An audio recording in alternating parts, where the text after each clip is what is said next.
ఈరోజే జ్యేష్ఠ మాసం మాస శివరాత్రి. పైగా ఈ మాస శివరాత్రి సోమవారంతో కలిసి వచ్చింది. మరి ఇంతటి విశేషమైన రోజు ఈ కథలను విన్నా లేక చదివినా జన్మల పాపాలు తొలగి కోటి జన్మల పుణ్యం వస్తుంది. పూర్వం పాండుపురం అనే ఊళ్ళో అనేక మంది బ్రాహ్మణులు నివసిస్తూ ఉండేవారు. ఆ ఊరి పక్కనే ఉన్న మాలపల్లెలో ఒక నిరుపేద వృద్ధురాలు జీవిస్తూ ఉండేది. ఆమెను ప్రతి ఒక్కరూ కూడా గుడ్డవ్వ అని పిలిచేవారు. ఆమె గొప్ప శివభక్తురాలు.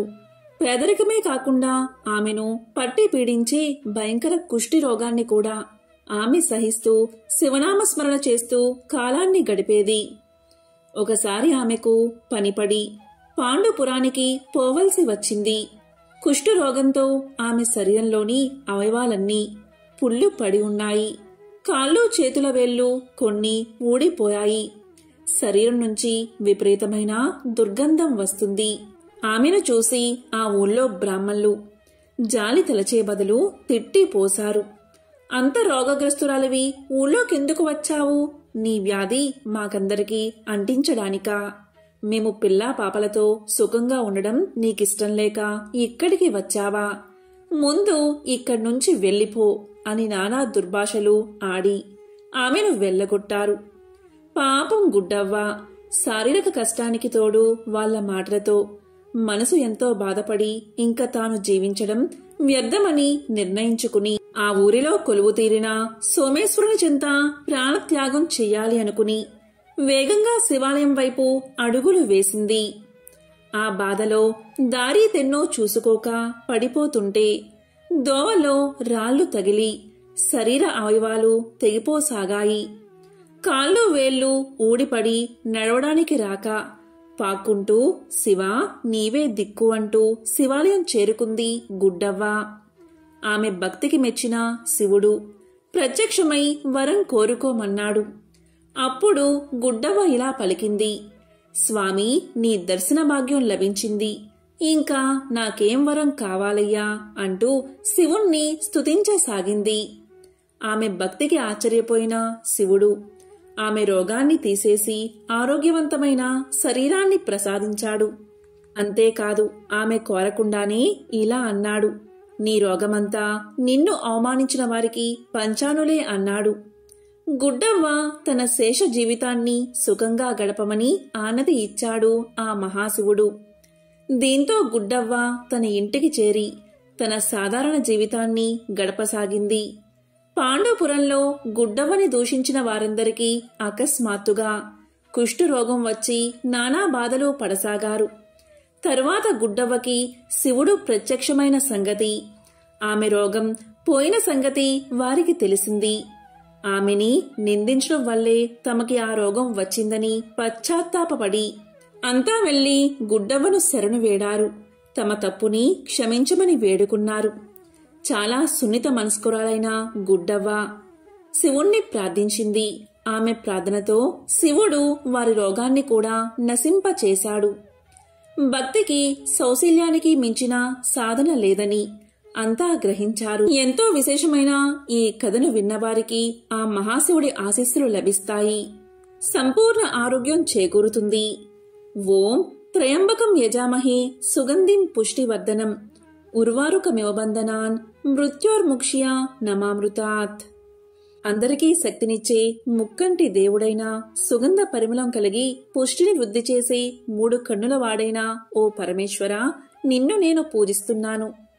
తొడిమ నుంచి దోస పండును ఎలా వేరు చేస్తున్నావో అలాగే మృత్యువు నుంచి నన్ను వేరు చెయ్యి. అమృత సమానమైన మోక్షం నుంచి నేను విడవకుండా ఉండేటట్లు చెయ్యి స్వామి అని వేడుకోవాలి. పూర్వకాలంలో ఒక గ్రామంలో శివదేవుడు అనే ఒక మహాశివభక్తుడు ఉండేవాడు. ఇతను ప్రతిరోజు కూడా తమ ఊరిలో ఉన్నటువంటి శివాలయానికి ఈ శివదేవుడు ఒట్టి చేతులతో వెళ్లకుండా బాగా కాచి చల్లార్చినటువంటి ఒక కుంచుడు పాలను ఆలయానికి తీసుకుని పోయి పరమేశ్వరుడికి నైవేద్యంగా వాటిని ఆరగింపు చేస్తూ ఉండేవాడు. అలా భక్తితో స్వామివారికి నమస్కారం చేసి ఆపై ఆ పాలను ఇంటికి తీసుకుని పోయేవాడు. ఈ విధంగా పరమ నిష్ఠతో ప్రతిరోజు కుంచుడు పాలను ఆ పరమేశ్వరుడికి ఆరగింపు చేస్తూ ఉండేవాడు ఆ శివభక్తుడు. ఇలా కాలం గడుస్తూ ఉండగా ఒకరోజు ఆ శివదేవునికి ఒకసారి భార్యతో కలిసి పొరుగురు వెళ్లవలసిన పని పడుతుంది. దాంతో తాను నిష్ఠగా చేసేటటువంటి శివపూజ, అలాగే పరమేశ్వరుడికి పాలను నివేదన చేసేటటువంటి పని ఏ విధంగా చెయ్యాలి అని తీవ్రంగా ఆలోచిస్తూ ఉన్నాడు శివదేవుడు. అప్పుడు శివదేవుడు తన కుమార్తెను పిలిచాడు. ఆమె పేరు గొడగూచి.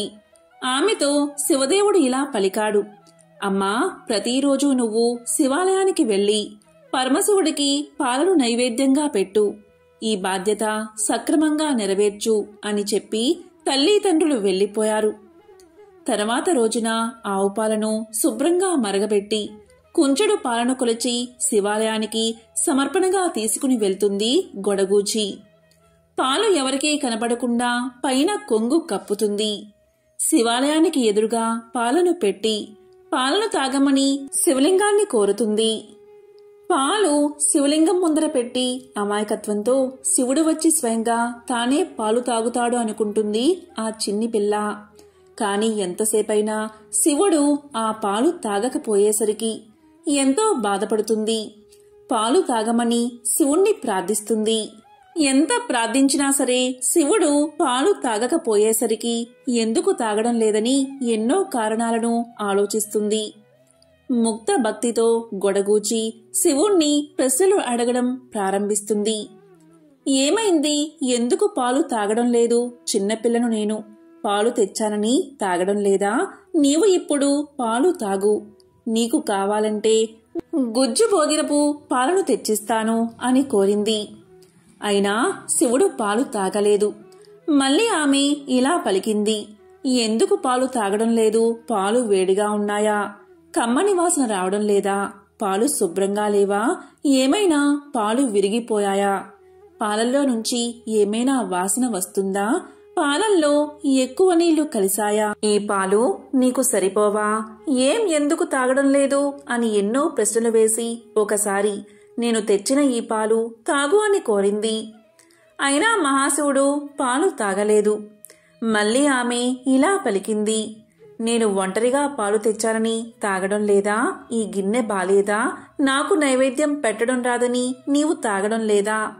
పాలపై మీగడ సరిగ్గా లేదా? ఈ పాల మీద వేరే ఎవరైనా దృష్టి పడిందని నీవు తాగడం లేదా? ఊరికే ఏ కారణం లేకుండా ఎందుకు తాగడం లేదు అని వివిధ ప్రశ్నలతో గొడగూచి తన మనసులో ఆలోచించి శివుడితో మాట్లాడింది. తన తల్లి తమ్ముడికి ఏ విధంగా ఆశపెట్టి తినిపిస్తుందో ఆ విధంగా గొడగూచి కూడా శివుడికి ఆశపెట్టే ప్రయత్నం చేసింది. ఎలా అంటే, నువ్వు పాలు తాగితే గుజ్జన్నం తినిపిస్తా, నూనె పోలాలు తెస్తాను, కలకండ పాలనం తినిపిస్తాను అని కోరింది. నీవు పాలు తాగితే జాతరకు తీసుకువెళ్తాను, తినడానికి తీసుకువెళ్తాను, పాయసం తినిపిస్తాను, శైవులు జరుపుకుని పండుగకు తీసుకువెళ్తాను, పాలలోకి అటుకులు తెస్తాను అని ఆశపెట్టి పాలను తాగించే ప్రయత్నం చేసింది గొడగూచి. కాని శివుడి దగ్గర నుంచి ఎటువంటి జవాబు లేకపోయేసరికి ఎంతో దుఃఖంతో విలపించింది.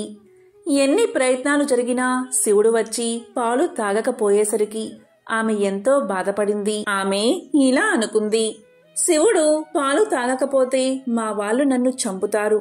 వాళ్ల చేతిలో నేను చావడం కంటే శివుడి ముందే మరణిస్తాను అనుకుని శివలింగానికి తల ఆనించి ప్రాణాలను విడిచిపెట్టడానికి సిద్ధమైంది.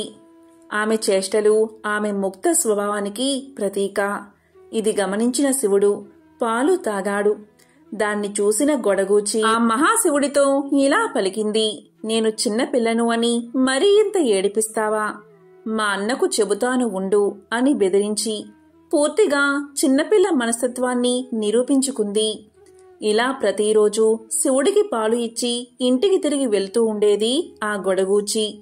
ఒకానొక సమయంలో ఊరి నుంచి వచ్చిన శివదేవుడు సరిగ్గా గొడగూచి మహాశివుడికి పాలను సమర్పించి ఇంటికి తిరిగి వెళ్తూ ఉండగా తారసపడ్డాడు. ఆమె తన కుమార్తెను చూసి తన కుమార్తె చేతిలో ఉన్న పాల గిన్నెను చూసి, తల్లి, పాలు ఏం చేశావు అని అడిగాడు. అందుకు ఆమె శివుడే పాలు తాగాడు నాన్నగారు అని సమాధానం చెప్పింది. కాని అతను ఆమె మాటలు నమ్మలేదు. ఏంటి, అబద్ధం చెప్తున్నావా? కన్న తండ్రితో అబద్ధం చెప్పడం సరైన పద్ధతి కాదు. ఎక్కడైనా శివలింగం పాలు తాగుతుందా అని తన కూతుర్ని కసురుకున్నాడు. గొడగూచి మహాశివుడు పాలు తాగిన వ్యవహారమంతా చెబుతుంది. కాని శివదేవుడు ఆ మాటలు నమ్మడు. ఓసే పాపిష్టిదానా, నేను చేసేటటువంటి వ్రతాన్ని నేలపాలు చేశావు కదే అనే ఆగ్రహంతో తన కూతుర్ని అనరాని మాటలు అంటాడు. ఇక ఆమె ఎంత చెప్పినప్పటికీ ఆమె మాటలు నమ్మడు ఆ శివదేవుడు. మర్నాడు ఆమె తన వెంట తన తండ్రిని పరమేశ్వరుడి మందిరానికి తీసుకుని వెళ్తుంది. రోజూ మాదిరిగానే ఆ పాలను మహాశివుడి ముందు పెట్టి ఆరగించవయ్యా అని పిలుస్తూ ఉంటుంది. కాని స్వామి మాత్రం ఉలుకు లేదు, పలకలేదు. అప్పుడు శివదేవుడికి అంతులేని కోపం వస్తుంది. ఓసి, రోజూ కూడా నువ్వే తాగుతూ ఆ శివుడు తాగుతున్నాడు అని చెబుతున్నావా? మరి రోజూ తాగే ఆ మహాశివుడు ఈ రోజు ఎందుకు తాగలేదు? కనీసం చూడనైనా ఎందుకు చూడలేదు? కన్న తండ్రిని అబద్ధపు మాటలతో మోసగిస్తావా? ఎన్ని కథలు చెప్పి నన్ను మోసం చేశావే అని కూతుర్ని కోప్పడి తన కూతురుతో నీ కడుపు చీల్చి ప్రాణాలు తీస్తాను అంటూ గొడగూచి వెంట పరుగెత్తి పట్టుకోబోయాడు. దాంతో ఆమె భయంతో వణికిపోతూ మహాశివుడి దగ్గరకు చేరి గట్టిగా ఏడుస్తూ ఓ లింగమూర్తి, ఓ లింగమూర్తి అంటూ లింగ స్వరూపాన్ని గట్టిగా పట్టుకుంటుంది. ఇదిగో నేనున్నాను అంటూ భయపడుకు అంటూ అత్యంత దయతో ఆ మహాలింగమూర్తి పాపమీద ఉన్నటువంటి వాత్సల్యంతో తన వక్షస్థలాన్ని తెరుస్తాడు. పాప అందులోకి చొరబడుతుంది. తండ్రి వెంటపడుతూ పాప వెంట్రుకలను చిక్కించుకుంటాడు. ఎక్కడికి పోతావే అంటూ శివదేవుడు వెనుక పడినా ఆ దివ్యలింగం ఆ పాపను తనలో ఐక్యం చేసుకుంటుంది. ఎంతో నిశ్చలమైనది, నిర్మలమైనది గొడగూచి యొక్క భక్తి. అందుకే ఆ పరమేశ్వరుడు శివభక్తుణ్ణి కాదని అతని బిడ్డకు దర్శనం కల్పించాడు, తనలో ఐక్యం చేసుకున్నాడు. ఇంతకన్నా నిదర్శనం ఏముంటుంది? ఆ మహాశివుడి లీలలు ఎంతో విశిష్టమైనవి. ఎంతో పవిత్రమైన విశేషమైన ఈ కథను విన్నా, చదివినా, చెప్పినా, వినిపించినా ఆ మహాశివుడి పరిపూర్ణ అనుగ్రహం లభిస్తుంది. ఒకానొక కాలంలో కాంచీపురంలో చిరుతొండ నంబి అనే వైశ్యకుల శేఖరుడు ఉండేవాడు. అతను అఖండ శివభక్తి తత్పరుడు. ఆయన భార్య తిరువెంగ నాంచి. ఆ పుణ్య దంపతులు జంగమ ఆరాధన తత్పరులు. వారి పుత్రుడు సిరియాలుడు. చిరుతొందడు పూర్వజన్మ వాసనా విశేషం చేత ఏకామ్రనాథుణ్ణి ఆరాధిస్తూ జంగమ్మ ప్రమదలకు అడిగిన పదార్థం లేదనక సదా అన్నదానం చేసేవాడు. ఒకనాడు పరమశివుడు పార్వతీదేవికి చిరుతొండని భక్తి ప్రభావం నిరూపించాలి అనుకున్నాడు. నిత్యాన్నదానశీలుడైన చిరుతొండ నంబికి ఒకనాడు ఒక్క శివయోగి కూడా కనిపించలేదు. తిరిగి చివరకు కాంచీపురం ఊరి బయట ఉన్న పాడుబడిన గుడికి వెళ్ళాడు అతను. అక్కడ గర్భ మండపంలో ఒక వృద్ధుడు అతనికి సేవ చేస్తున్న ముసలి అవ్వ కనిపించారు. అప్పుడు చిరుతొండ నంబి ఆ దంపతులకు ప్రణామం చేసి ఇలా పలికారు. మీరు చూస్తే సాక్షాత్తు పార్వతీ పరమేశ్వరులాగా కనిపిస్తున్నారు. మీరు మా ఇంటికి వచ్చి శివార్చన అందుకుని మమ్మల్ని చరితార్థుల్ని చెయ్యండి అని ప్రార్థించాడు. అప్పుడు ఆ వృద్ధుడు ఇలా పలికాడు. 7 రోజుల నుంచి నిరాహార వ్రతం పూని ఉన్నాను నేను. ఆ వ్రతానికి ఉద్యాపనం పశుపహారం అంటే యాగ పశువుగా నరుడు తప్ప మరొకడు పనికిరాడు. సుందరుడు రోగవిహీనుడు అయిన చిన్న పిల్లవాణ్ణి తల్లిదండ్రులు వండి మాకు వడ్డించి మాతో పాటు భోజనం చెయ్యాలి అన్నాడు ఆ వృద్ధుడు. దీంతో చిరుతొండడు ఇంటికి వెళ్లి విషయమంతా భార్యకు తెలియజేశాడు. అప్పుడు ఆమె నవ్వి ఇలా పలికింది. స్వామి, మన శరీరార్థ ప్రాణాలకు కర్తలు ఆ శివయోగీశ్వరులే కదా.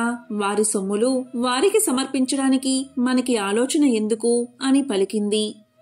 వెంటనే శివయోగిని తీసుకురావడానికి బయలుదేరాడు చిరుతొండడు. అంతకుముందే శివుడు మరొక వేషంలో గురువుగారి ఇంటిలో పాఠాలు చదువుకుంటున్న సిరియానుడి దగ్గరకు చేరుకున్నాడు. ఆ జటాధారిని చూడగాని సిరియానుడు ఎదురుగా వెళ్లి సాష్టాంగ నమస్కారం చేశాడు. భక్తి తాత్పర్యంతో నమస్కారం చేస్తూ నిలుచున్నా సిరియానునితో ఇలా పలికాడు. నాయనా, నీ తండ్రి చిరుతొండ నంబి నిన్ను చంపి ఒక నిర్భాగ్యుడైన శివయోగికి ఆహారంగా పెట్టబోతున్నాడు. తన కడుపున పుట్టిన కుమారుడి మెడకోసి చంపి జోగులకు పెట్టే క్రూరుడు ఈ లోకంలో ఎక్కడైనా ఉంటాడా? స్నేహశిరుని కాబట్టి ఈ విషయం నీకు చెప్పడానికై వచ్చాను. బతికుంటే బలుసాకు తినవచ్చు, నీ ప్రాణాలు కాపాడుకో అని చెప్పాడు. ఈ మాటలు విన్న సిరియాలుడు చెవులు మూసుకుని ఇలా అన్నాడు. మహానుభావా, నీవీ రకంగా మాట్లాడడం న్యాయమా? ఇతరుల కోసమై శరీరాన్ని, ధనాన్ని వ్యయం చేయడం కంటే ఈ జన్మకు సార్థకత ఏమున్నది అన్నాడు. చిరుతొండడు వృద్ధ శివయోగిని ఇంటికి తీసుకువెళ్లాడు. పాఠశాలకు వెళ్లి కుమారుణ్ణి తీసుకువచ్చాడు. కుమారుణ్ణి తొడమీద కూర్చోబెట్టుకుని ఇలా పలికాడు తండ్రి. నాయనా సిరియాల, ఎల్లప్పుడూ పంచాక్షరి మంత్రమే జపిస్తూ ఉండు అని పలికి కత్తితో అతని శిరస్సును ఖండించాడు. ఒక్క వేటుతో కింద పడిపోయిన సిరియాలుడి శిరస్సు నమశివాయ నమశివాయ నమశివాయ అని మంత్రాన్ని పఠిస్తుంది. భోజనశాలలో వంట సిద్ధమైనది.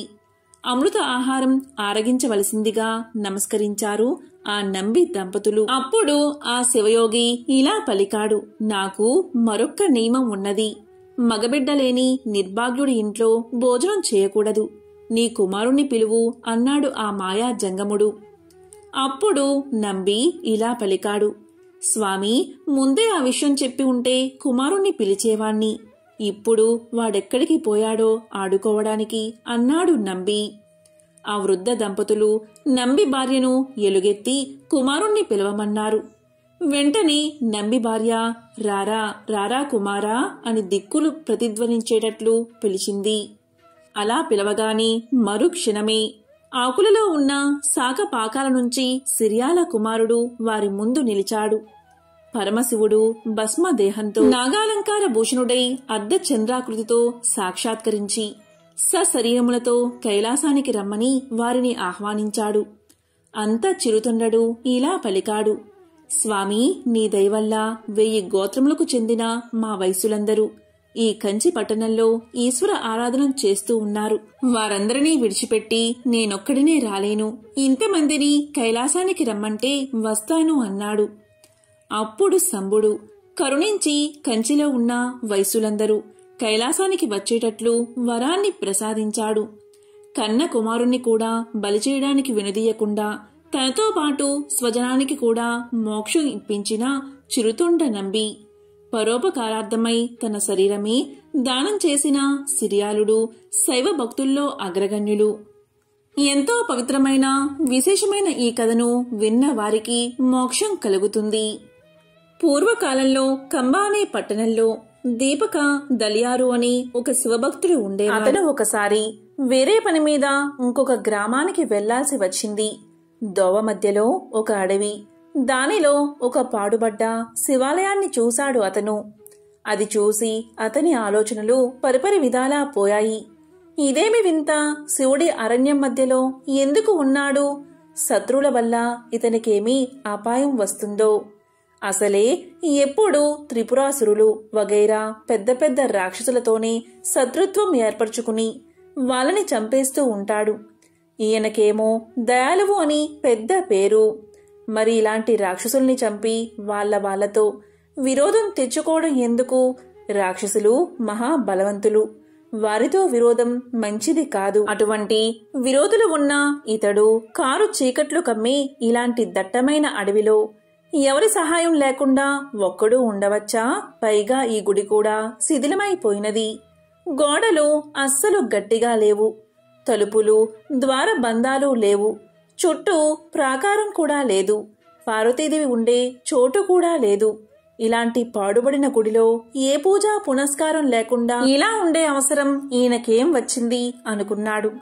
కొంచెం ఆలోచించి, సరే, ఇక్కడ ఒక పెద్ద గోపురంతోనూ చుట్టూ ప్రాకారంతోనూ నేను పట్టుబట్టి ఒక మంచి ఆలయాన్ని నిర్మిస్తాను అనుకుని తిరిగి తన గ్రామానికి పోయి తన ఆస్తినంతా అమ్మి ఆ డబ్బు తీసుకువచ్చి అక్కడ ఒక గొప్ప ప్రాకారం కట్టించి దాని మధ్య ఒక పెద్ద ఆలయం అన్ని హంగులతోనూ నిర్మించి పార్వతీదేవికి కూడా ప్రత్యేకించి ఆలయం నిర్మించాడు. అంతేకాదు అక్కడ పూజలు యథావిధిగా జరపడానికి కావలసిన వారిని నియోగించి వారికి ఇల్లు కట్టించి దుకాణాలు ఏర్పాటు చేసి అన్ని రకాల వృత్తుల వారిని ఏర్పాటు చేసి ఒక ఊరినే నిర్మించాడు. తాను ధర్మకర్తగా ఉండి పూజలు సక్రమంగా జరిపించేవాడు. ఆ విధంగా కొన్నేళ్లు గడిచింది. తరువాత డబ్బులన్నీ అయిపోయి అందరికీ ఇవ్వవలసిన నెల బత్తములకు సకాలంలో ఇవ్వకపోవడంతో ఆలయంలో కొలువుకు నియమించబడ్డ వారంతా మానేశారు. ఇక దీపకదలియారు కొన్నాళ్లు ఉన్నంతలో గ్రామస్తుల చేతని పూజలు నిర్వహించేలా చేశాడు. కొన్నాళ్లకి వాళ్లు కూడా ఇవన్నీ మానుకుని ఊరు విడిచి వెళ్లిపోయారు. అయినా దీపకదలియారు తన పట్టు విడవలేదు. తానే స్వయంగా పూజ చేసేవాడు. కొన్నాళ్లకి పూజా ద్రవ్యాలు లేకపోయినా రాత్రింపగళ్ళు అఖండ జ్యోతి వెలిగేటట్లు చేసేవాడు. కొన్నాళ్లకి దీపానికి కూడా నూనె దొరకడం కష్టమైంది అతనికి. అప్పుడు ఆయన చుట్టుపక్కనున్న చెట్టు కొట్టి తెచ్చి కాలుస్తూ దీపపు కాంతి కలగజేసేవాడు. అవి కూడా అయిపోయాక తాను కట్టించిన ఇళ్ల యొక్క పై కప్పును, దూలాన్ని, వాసములను, ద్వార బంధాలను ఏ చెక్క దొరికితే దానిని తీసుకొచ్చి దీపంలాగా వెలిగించేవాడు. కొన్నాళ్లకి అవి కూడా అయిపోయాయి. తానొక్కడే మిగిలాడు. స్వామి ఆలయంలో దీపం లేదు. అదే అతని బాధ. అప్పుడు అతనికి ఒక ఆలోచన వచ్చింది. తన జుట్టంతా పైకి కట్టుకుని దాని కొనలకు నిప్పు అంటించి అది వెలుగుతూ ఉండగా గుడి చుట్టూ తిరగసాగాడు. వెంట్రుకలు కాలి తలలోని మెదడు అంటుకుని కాలుచుండి వెలుగుతూ ఉన్నా ఆయనకి తెలియక అలాగే తిరగసాగాడు. అప్పుడు ఆ మహాశివుడు ప్రత్యక్షమై ఇలా పలికాడు, నీ భక్తికి మెచ్చాను, వరం కోరుకో అని అనగా ఆ భక్తాగ్రేసరుడు ఇలా పలికాడు, ఓ మహాశివా, నాకే వరమూ అక్కర్లేదు. మనమీ అరణ్యంలో ఉండవద్దు. పద పోదాం. ఈ ఆలయంతో సహా కైలాసానికి వెళ్దామన్నాడు. అది విని ఆ మహాశివుడు తన భక్తుడి కోరిక తీర్చడానికి ఆ ఆలయంతో సహా అతన్ని కైలాసానికి తీసుకుపోయాడు. మహాశివుణ్ణి అంతగా ఆరాధించి ఆయన గురించే జీవించి చివరికి వరం కోరుకోమన్నా తన కోసం కాక ఆయన కోసమే అడిగిన దీపకదలియారు కథ వల్ల నిస్వార్థంగా భగవంతుణ్ణి సేవించిన వారికి దక్కని వరాలు ఉండవు అని తెలుస్తుంది. ఎంతో పవిత్రమైన విశేషమైన ఈ కథను విన్నవారికి జన్మజన్మల పాపాలు తొలగి కోటి జన్మల పుణ్యం వస్తుంది. సకల శుభాలు కలుగుతాయి. భగవంతుడి భక్తిలో అనేక విధాల తరించిన వారున్నారు. ప్రియుడిగా ప్రేమించిన వారు, భర్తగా పూజించిన వారు, బిడ్డగా ఆదరించిన వారు, స్నేహితుడిగా అంకితమైన వారు, ఇలా ఎన్నో రకాల భక్తుల గురించి మనకు తెలుసు. అయితే ఒక మహిళ మాతృమూర్తి అయ్యి శివుణ్ణి లాలించిన కథ మీకు తెలుసా? ఆవిడ పేరే బిజ్జ మహాదేవమ్మ. ఆ కథ ఏంటో ఇప్పుడు తెలుసుకుందాం. బిజ్జ మహాదేవమ్మ శివుడికి పరమ భక్తురాలు. ఆవిడ ఆలోచనలు ఎప్పుడూ శివుడి చుట్టూతాని తిరుగుతూ ఉండేవి. ఒకరోజు ఆవిడ ఇలా ఆలోచించసాగింది. శివుడికి భార్య ఉంది, పిల్లలు ఉన్నారు, పరిచరులందరూ ఉన్నారు. కాని తల్లి లేకపోవడానికి కారణం ఏమిటో? తల్లి లేకుండా ఇతను ఎలా పుట్టి ఉంటాడో? లోకంలో అందరూ జన్మించడానికి కారణం తల్లే కదా. అంటే తల్లి ఇతనికి ఉన్నట్లు కనబడదేమిటి? తల్లే ఉంటే ఇతనికి ఇన్ని పాటలు వచ్చేవా? తల్లే ఉంటే ఇతన్ని బిచ్చమెత్తనిచ్చేదా? తానే ఏదో విధంగా బిడ్డను సాకేది కదా. బిడ్డ ఇలా బిచ్చమెత్తుతుంటే ఏ తల్లి చూసి సహిస్తుంది? తల్లే ఉంటే ఇతనికి మంచి మంచి వస్త్రాలు కట్టబెట్టేది కాని ఇలా తోలు ధరించనిచ్చేదా? తన బిడ్డడు వల్లకాటిలో ఉండి బూడిద పూసుకుని తిరుగుతూ ఉంటే చూస్తూ ఊరుకునేదా? పైగా విషం తాగేటప్పుడు అడ్డుపడకుండా ఉంటుందా? పాపం, ఇతనికి ముందు తల్లి ఉండి తర్వాత గతించి ఉండవచ్చు. ఆవిడ తల్లి హృదయం ఇంకా చాలా ఆక్రోశించింది. అయ్యో, లోకంలో ఇంతమంది తల్లులు ఉన్నారు కదా, ఎవరైనా ఇతన్ని తమ బిడ్డగా భావించి చేరదీసి మంచి చెడు చెప్పొచ్చు కదా, ఇలాంటి పనులు చేయకుండా ఆపొచ్చు కదా అని అనుకుని, పోనీ ఇవాల్టి నుంచి ఎవరు చూసినా చూడకపోయినా నేను శివయ్యను నా బిడ్డగా చూసుకుంటాను అని నిశ్చయించుకుంది బిజ్జ మహాదేవమ్మ.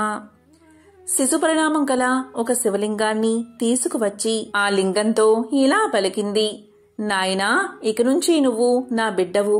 నిన్ను ఇప్పుడే కన్నాను. ఇక నుంచి నా కన్నబిడ్డలా అత్యంత ప్రేమతో నిన్ను పెంచుకుంటాను అని ముద్దాడింది. ఆవిడ ఆ చిన్న లింగానికి పిల్లలకు చేసే సకల ఉపచారాలు, స్నానం చేయించడం, పాలు తాగించడం, నిద్రపుచ్చడం అన్నీ చేసింది. పాకే వయసు వచ్చినప్పుడు నా తండ్రి పాకుతున్నాడని ఆ లింగాన్ని ఎత్తుకుని మోకాళ్ళకి చేతులకి అంటుకున్న మట్టిని తుడిచేది. 5 సంవత్సరాల బాలుడయ్యే వరకు ఆ శివుడు కూడా చూడండి భక్తురాలి ముచ్చట తీర్చడానికి ఆవిడ కొడుకులాగే ఆవిడ చేసే ఉపచారాలన్నీ స్వీకరించాడు. ఒకసారి ఆ ముక్కంటి ఆ భక్తురాలికి మోక్షం ఇవ్వాలి అనుకుని ఆవిడని పరీక్షించడానికి ఒళ్ళో ఉన్నవాడు అలాగే కళ్ళు మూసుకుని స్రోలైనట్లు పడుకున్నాడు. దాంతో ఆ తల్లి హృదయం తల్లడిల్లింది. అయ్యో బిడ్డా, నీకీ రోగం ఎక్కడ్నుంచి దాపరించింది? నేను పోయి నువ్వున్నా బాగుండేది. నిన్ను విడిచి నేను ఎలా ఉండగలను? కళ్ళు తెరిచి నన్ను చూడవేమి? ఒళ్ళు చల్లగానే ఉంది, నాడి బాగానే కొట్టుకుంటుంది. మరి ఈ మాయారోగం ఎక్కడ్నుంచి వచ్చింది? ఏ క్షణంలో ఊపిరిపోతుందో అన్నట్లు ఉంది పిల్లాడి పరిస్థితి అని పరిపరి విధాలా వాపోయింది. నువ్వు లేకుండా నేను బతకలేను. నీకేమైనా అవడానికి ముందే నేను ప్రాణాలు వదిలేస్తాను అని ఉరివేసుకోబోయింది. ఇంతలో పరమేశ్వరుడు తన పరివారంతో ప్రత్యక్షమై ఇలా పలికాడు, అవ్వా, నిన్ను ఉద్ధరించడానికి నేను ప్రత్యక్షం అయ్యాను. నీ భక్తికి లొంగి ఇన్నాళ్ళు నేను నీ బిడ్డగా వ్యవహరించాను. నీకేం వరం కావాలో కోరుకో అన్నాడు. దానికి ఆ అమాయకపు తల్లి తన బిడ్డే ఎదురుగుండా ఉండి మాట్లాడుతున్నాడు అనుకుని, నా తండ్రి, నాకేవరమూ అక్కర్లేదు. నీకే రోగమూ లేకుండా చిరంజీవివై నా కళ్ళ ఎదుట కలకలాడుతూ లోకోద్ధరణ చేయడమే నాకు కావాలి అంది. అప్పుడు ఆ సాంబశివుడు చిరునవ్వు నవ్వుతూ ఇలా పలికాడు, అవ్వా, నువ్వు తల్లివై నన్ను సంరక్షిస్తూ ఉండగా నాకు జబ్బేమి ఉంటుంది? నాకే అస్వస్థత లేదు. నువ్వేమీ అలాంటి అనుమానం పెట్టుకోవద్దు. నువ్వు కోరినట్లు నేను సదా నీ కళ్ళ ఎదుట కనబడుతూ ఉంటాను. నువ్వింక కొంతకాలం భూలోకంలో ఉండి తర్వాత కైలాసానికి వస్తావు అని వరాన్ని ఇచ్చి అంతర్ధానమయ్యాడు. చూసారా బిజ్జ మహాదేవమ్మ తల్లి ప్రేమ. ఆవిడకి తర్వాత కాలంలో కైలాసం ప్రాప్తించింది. ఎంతో విశేషమైన ఈ కథను విన్నవారికి కైలాస ప్రాప్తి కలుగుతుంది. పూర్వకాలంలో వైజకవ్వ అనే గొప్ప శివభక్తురాలు ఉండేది. ఆవిడ భర్త జైనుల్ని ఆశ్రయించి వారి మతాన్ని అవలంబించి వారితో కలిసిమెలిసి తిరుగుతూ ఉండేవాడు. భర్త జైనుల్లో కలిసిన వైజకవ్వ మాత్రం శివభక్తిని విడవలేదు. ఒకసారి వైజకవ్వ భర్త జైనులకి విందు చేయ సంకల్పించి ఇంట్లో ఆమె చేత రుచికరమైన వంటలన్నీ తయారు చేయించి తాను జైనులను తీసుకురావడానికి వెళ్లాడు. వైజకవ్వ శివభక్తురాలు కదా, ఆవిడకి తానింత కష్టపడి చేసిన వంటలు శివభక్తులు కాకుండా ఎవరో వచ్చి తినిపోవడం నచ్చలేదు. వారు వచ్చే లోపల ఒక్క శివభక్తుడికైనా తాను తయారు చేసిన భోజన పదార్థాలు ముందు పెట్టి తరువాత జైనులకు పెట్టాలని నిశ్చయించుకుని శివుణ్ణి ప్రార్థించి ఇంటి బయటకు వచ్చి వెతకసాగింది. భక్తుల కోరికలు తీర్చే ఆ పరమేశ్వరుడు తన భక్తురాలి కోరిక తీర్చడానికి ఒక ముని వేషంలో సదాశివ స్మరణ చేస్తూ అక్కడికి వచ్చాడు. అతన్ని చూసిన వైజకవ్వ అతనికి నమస్కారం చేసి ఇలా పలికింది, స్వామి, నా భర్త జైనులకు విందు చేయ సంకల్పించి వారిని తీసుకురావడానికి వెళ్లాడు. శివభక్తురాల్ని అయినా నేను ఒక్క శివభక్తుడికైనా ముందు భోజనం పెట్టాలి అనుకున్నాను. నా భర్త వచ్చే లోపల మీరు భిక్ష తీసుకుందురు గాని అందుకు లోపలికి రండి అని పిలుచుకుని వెళ్లి అతనికి సాదరంగా భోజనం వడ్డించింది. అతను కూడా భోజనం చేయడం మొదలుపెట్టి జైనులందరి కోసం వండిన పదార్థాలన్నీ ఒక్క నిమిషంలోనే తానొక్కడే పూర్తిగా తిని అదృశ్యమయ్యాడు. ముని రూపంలో ఉన్న సదాశివుణ్ణి ఇంటికి రాగానే చూసిన వైజకవ్వ భర్త. అతను మళ్లీ కనిపించకపోయేసరికి వైజకవ్వ వేరే మతాన్ని అనుసరించడమే కాక ఎవరినో తీసుకొచ్చి తనకి నమ్మకద్రోహం చేస్తుంది అనే చెడు ఆలోచనతో ఆమెను నానా దుర్భాషలు ఆడసాగాడు. ఎంతో కష్టపడి జైనల కోసం తెచ్చిన ఆహార పదార్థాలన్నీ ఒక్క మునికి పెట్టడం అతనికి చాలా కోపం కలిగించింది. దాంతో అతను ఆమెని కొప్పు పట్టుకుని ఈడుస్తూ, కాళ్లతో తన్నుతూ, నేలమీద ఈడుస్తూ, తిడుతూ రోడ్ల మీద తిప్పసాగాడు. ఆమె శరీరం నుంచి రక్తం దారలుగా కారసాగింది.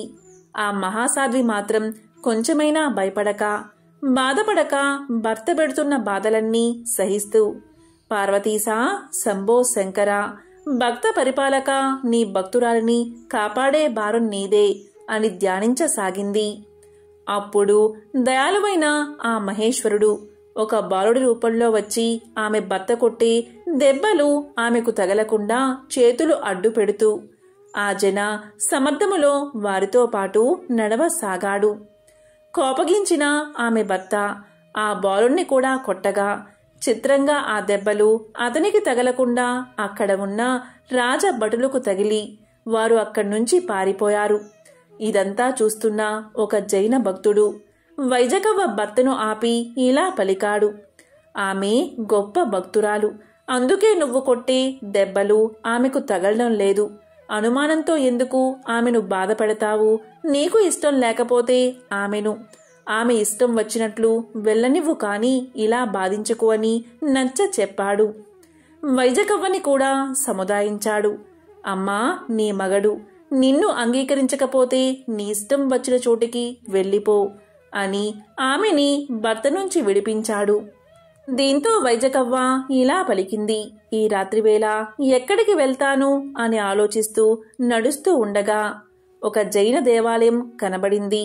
ఆ చీకటిలో దాన్ని శివాలయంగా భావించి లోపలికి వెళ్లి దుఃఖం ఆగక ఒక జైన శిల్పాన్ని శివలింగం అనుకుని కౌగలించుకుని తన దుఃఖాన్ని చెప్పింది. ఆశ్చర్యం ఏంటి అంటే ఆ జైన దేవాలయం శివాలయంగా మారిపోయింది. ఆ జైన ప్రతిమ శివలింగంగా మారింది. అది భక్తి మహిమ. పూర్వకాలంలో మహేంద్ర మంగళపురం అనే గ్రామంలో అర్యమాఖ్యుడు అనే ఒక వీర శైవభక్తుడు ఉండేవాడు. ఆయనకి ఎవరైనా సరే తన ముందు శివనామం తప్ప ఇంకొకటి పలకరాదు. అలా పలికిన వారి శిరస్సు ఖండిస్తాను అనే భీకర వ్రతం ఆయనకి ఒకటి ఉంది. ఒకసారి వారి ఇంటికి ఒక బ్రాహ్మణ భిక్షువు శివనామ ఉచ్చరణ చేస్తూ భిక్షకి వచ్చాడు. ఈయన కూడా భిక్ష తీసుకువెళ్లి భిక్షకుడి జోలెలో వేస్తూ ఉండగా పొరపాటున కొంత అన్నం కింద పడింది. వెంటనే ఆ భిక్షకుడి నోటి నుంచి వేరే దైవం పేరు వచ్చింది. దానికి భక్తుడు కోపగించి తన వ్రత నియమానుసారం అక్కడ దొరికిన ఒక తెడ్డుతో ఆ భిక్షకుని పొట్టలో పొడవగా అతను చనిపోయాడు. అది చూసిన వారంతా ఇతనికి ఇంత అతిశయమా? భిక్షకి వచ్చిన బ్రాహ్మణుణ్ణి చంపుతాడా? దీనికి తగిన శిక్ష పడవలసిందే అని రాజుగారికి ఫిర్యాదు చేశారు. రాజు కూడా అతన్ని పిలిచి విచారించాడు. దానికి అతను ఇలా పలికాడు. రాజా, నేనెందుకు అలా చేశానో ఆ శివుడికే తెలుసు, కాని మీకు తెలియదని చెప్పాడు. దీంతో రాజు కోపగించి ఆ చచ్చిన బ్రాహ్మడితో పాటు ఇతన్ని కూడా చంపమని భటుల్ని ఆజ్ఞాపించాడు. దీంతో రాజభటులు అరిమాఖ్యుణ్ణి చంపడానికి తీసుకుని వెళ్తూ ఉండగా అరిమాఖ్యుడు, నన్ను చంపడానికి ఆ ఈశ్వరుడే కర్తగాని మీరు చంపగలరా? నేను మీ చేతిలో చచ్చేవాడినా అని పలుకుతూ దోవలో కనపడిన ఒక శివాలయంలోకి వెళ్లిపోయి శివుణ్ణి పరిపరి విధాలా ప్రార్థించసాగాడు. శివా, నీ వీరశైవ మతస్థుడను నేను. నా శబదము భంగం కాకుండా అన్య దైవాన్ని స్మరించిన అతన్ని బ్రాహ్మణుణ్ణి నేను అనుమానం కూడా లేకుండా చంపి నా వ్రతపాలనం చేసుకున్నాను. ఈ బ్రాహ్మణులంతా నేను చేసింది అపరాధమని నన్ను చంపడానికి వస్తున్నారు. నువ్వే నన్ను కాపాడాలి, నువ్వే శరణు అని ప్రార్థిస్తూ ఉండగా శివుని ఉదరము విచ్చుకుని శివుడి పలుకులు వినిపించాయి. మహాశివుడు ఇలా పలికాడు. ఓ వీరశైవ భక్తుడువైన నువ్వు ఆ బ్రాహ్మణుడితో చావలసిన అవసరం లేదు, నా ఉరమున ఉండు అని శివుడి ఉరము విచ్చుకోగా అర్యమాఖ్యుడు దానిలో చొరబడ్డాడు. లింగం మళ్ళీ మామూలుగా అయిపోయింది. అర్యమాఖ్యుని ఉత్తరీయము లింగం పైన శివుడి ఆభరణాల మీద కప్పబడి ఉంది. రాజభటులు ఎంత వెతికినా అతన్ని కనుగొనలేక వెళ్లి రాజుకా విషయం చెప్పారు. ఈ విధంగా ఆ మహాశివుడు అర్యమాఖ్యుణ్ణి తనలో లీనం చేసుకున్నాడు. ఇది ఎంతో విశేషమైన ఒక శివభక్తుని కథ. పూర్వకాలంలో గరయూరు అనే గ్రామంలో ఇరువత్తు అని ఒక శివభక్తుడు ఉండేవాడు. అతను సర్వసంగ పరిత్యాగి, జంగమ పూజా తత్పరుడు, ధన బల సంపన్నుడు. అతను ఒక గొప్ప శివవ్రతం చేయడానికి అతనంతటా అతనే సంకల్పించుకున్నాడు. ఆ వ్రతం ఏంటి అంటే, ఏ శివభక్తుడికైనా ఎవరైనా ఎటువంటి అపచారం చేసినా ఆ అపచారం చేసిన వారు ఎవరైనా జంతువైనా మనిషైనా వాళ్ళని చంపేయడమే. ఒకసారి రాజుగారి పట్టపు ఏనుగు కట్లు వదిలించుకుని భయపడి మావటివారు అదిలిస్తున్నా లొంగక ఎదురుపడ్డ జంతువులను మనుషులను విసిరివేస్తూ ఆ పురాన్నంతా చిందరవందరగా చెయ్యసాగింది. ఆ ఊరిలో ఒక శివభక్తుడు శివపూజ కోసం పొద్దున్నే లేచి తోటలో సజ్జనిండా పూలు కోసుకుని ఇంటికి వెళ్తూ ఉండగా ఆ ఏనుగుకు ఎదురుపడ్డాడు. ఆ ఏనుగు అతన్ని తన తొండంతో ఎత్తి తన దంతాల మధ్య వేలాడునట్లు వేసుకుంది. ఆ ఏనుగు దంతమొకటి గుచ్చుకుని అతనికి విపరీతంగా రక్తం కారి ప్రాణావసాన సమయంలో శంభో శంకర మృత్యుంజయ, మృత్యుముఖాన ఉన్న నన్ను ఉద్ధరించు అని దీనంగా వేడుకున్నాడు. ఆ రోదన విన్నా ఇరువత్తు ఎవరో భక్తుడికి ఏదో ఆపద వచ్చినట్టుంది, వెళ్లి చూద్దామని బయటకు వచ్చి చూశాడు. ఏనుగు కొరల మధ్య చిక్కుకుని తప్పించుకునే దోవలేక అంతిమ దశలో ఉన్నాడా అన్నట్లున్నా ఆ భక్తుణ్ణి చూశాడు. వెంటనే ఇరువత్తు కొంచెం కూడా ఆలస్యం చేయకుండా తన వ్రత నియమాన్ని పాటించి ఆ ఏనుగు తొండాన్ని తన చేతిలోకి తీసుకుని లాగి మెడవంచి దానిపై ఉన్న మావటిని ఒక్క దెబ్బతో చంపాడు. మరొక గుద్దుతో ఆ మత్తేబం కుంభస్థలంపై గుద్ది దాన్ని పడేశాడు. కొమ్ముల నడుమ ఇరుక్కున్న ఆ భక్తుణ్ణి రక్షించి అతనికి సపర్యలు చేయసాగాడు. దీంతో రాజభటులు పట్టపు ఏనుగు విధ్వంసాన్ని, ఇరువత్తు దాన్ని చంపడాన్ని రాజుగారికి తెలియచేశారు. వెంటనే రాజు ఆ స్థలానికి వచ్చి ఇరువత్తుకు సాష్టాంగ నమస్కారం చేసి ఇలా పలికారు: స్వామి, నా పట్టపు ఏనుగు భక్తుని పట్ల చేసిన అపచారం నాది కాని దానిది కాదు. మృత్యులు చేసిన దోషాలకు రాజు శిక్షార్హుడు. జంతువైనా ఆ ఏనుగుకి ఏం తెలుసు? దాన్ని లొంగదీసుకోలేని నాది తప్పు. ఈ భక్తుడు ప్రాణాపాయ స్థితిలో ఉన్నాడు. ఇతను బతుకుతాడో లేదో కూడా తెలియదు. భక్తుడు ఈ స్థితిలో ఉండగా నేను బతికి ఉండడం నా తప్పు. నన్ను అంతం చెయ్యండి. మీరలా చెయ్యకపోతే నా శిరస్సు నేనే ఖండించుకుంటాను అని గండ్ర కత్తెరతో తన తలను కత్తిరించుకోబోతూ ఉండగా సాక్షాత్తు ఆ పరమశివుడు తన పరివారంతో సాక్షాత్కరించాడు. సాక్షాత్కరించి రాజు భక్తికి మెచ్చుకుని నీ భక్తి సాహసాలకి నేను ఎంతగానో సంతోషించాను అని ఇరువత్తు వంక చూసి నీ ప్రతినకు రాజభక్తి సాహసాలకు నేను సంతోషించాను. నువ్వు రాజు కావలసిన వరాలు కోరుకోండి అన్నాడు మహాశివుడు. ఇరువత్తు అంతకుముందే చచ్చిన ఏనుగును మావటివాణ్ణి బతికించమని, ఆ భక్తుడికి ఆరోగ్యాన్ని ప్రసాదించమని కోరాడు. ఇరువత్తుగాని రాజుగాని తమ కోసం ఏ కోరికలు కోరలేదు. భగవంతుడు వారికి సద్యో మోక్షమిచ్చి మీరీ లోకంలో సుఖంగా బతికి తరువాత నా లోకానికి వచ్చి నా గణములో చేరతారని వరాన్ని ఇచ్చి అంతర్ధానమయ్యాడు. శివుణ్ణి ప్రసన్నం చేసుకోవడం తేలిక, అందుకే భక్తవ శంకర అని ఆయన్ని పిలుస్తారు.